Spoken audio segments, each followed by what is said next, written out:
The biggest seller at a bakery in Bethlehem, Pennsylvania, has been a black, heart-shaped box of chocolates called Fatally Yours. The design is inspired by a Ouija board. It features white chocolate, skeleton hands, and cookie dough skulls. It's an attempt to poke fun at the day and celebrate its grim roots. Danielle Konya is CEO and the founder of Vegan Treats Bakery. Danielle, thank you very much for joining us. Thank you for having me. Okay, so how'd you come up with this one? Well, my mom had a heart box of chocolates on her counter, kind of half full, and I said, "Can I have this box?" And instinctively, the first thing I did was dump out the chocolate, spray paint it black, and kind of collage a skull on the front. And I had made this handmade little skulls and tombstones and gave it as a one-off to a friend of mine, and it made its way onto the internet. And we got bombarded with emails of people wanting this box of chocolates, to my surprise. Okay, so that was at the beginning. What did year one look like? Year one was kind of Cupid kicking a heart. It said "Fatally Yours." The theme has gotten more comprehensive since then, but it seemed to be popular since day one. I guess someone else shared my dark sense of humor. Why do you think this took off? What do people tell you they like about it?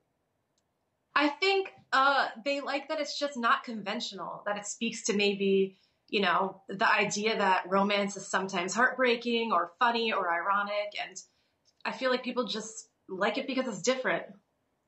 Now, if somebody told you that 5 years in you'd be selling a lot of these, what would you think? What would your impression be? It would surprise me. I didn't know I would pioneer like an anti-Valentine's Day movement or anything. For me, it was just a way to kind of represent what I thought about Valentine's Day. I always just thought it was kind of corny. And I thought making this box was a way to kind of be, a feminist approach with passion, artistic integrity, that kind of thing. Does this mean that you do not like Valentine's Day, or you're just giving it a different twist? I don't love Valentine's Day. While we make, pink, pretty hearts and things, it doesn't really speak to me.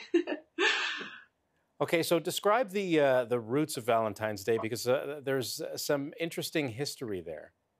Well, yeah, and as an ethical vegan, I think some of the, roots of Valentine's Day being a pagan holiday where they're sacrificing goats and all these grim things were happening to animals. Obviously, that was the first thing I didn't like. And then just over time, how it just kind of became this symbolic history of teddy bears and roses. And, I can remember back in high school, you could get, buy a single rose for somebody, and there was always the people walking around with dozens, and there was the people walking around with zero. And it kind of made people feel bad in a way. So I thought I would put a different approach on it and speak to maybe someone else. What does this year's chocolate box look like? Well, this year is an Ouija board theme. It's a 19-piece box of chocolates finished in gold leaf, everything from skulls to skeletal hands. I have a box here if you'd like to see it. Absolutely. It also comes with a planchette, which is like what you'd move around on the board. This is a Swiss chocolate planchette. Can I open it for you? Oh, absolutely. Okay. So this is the box. And when you open it up, here it is. And this year, you're definitely not dumping out all the chocolate, I gather. Definitely not. Danielle Konya, the CEO and founder of Vegan Treats Bakery, thank you very much. You're welcome. Happy Grim Valentine's Day. Happy Valentine's Day to you, too.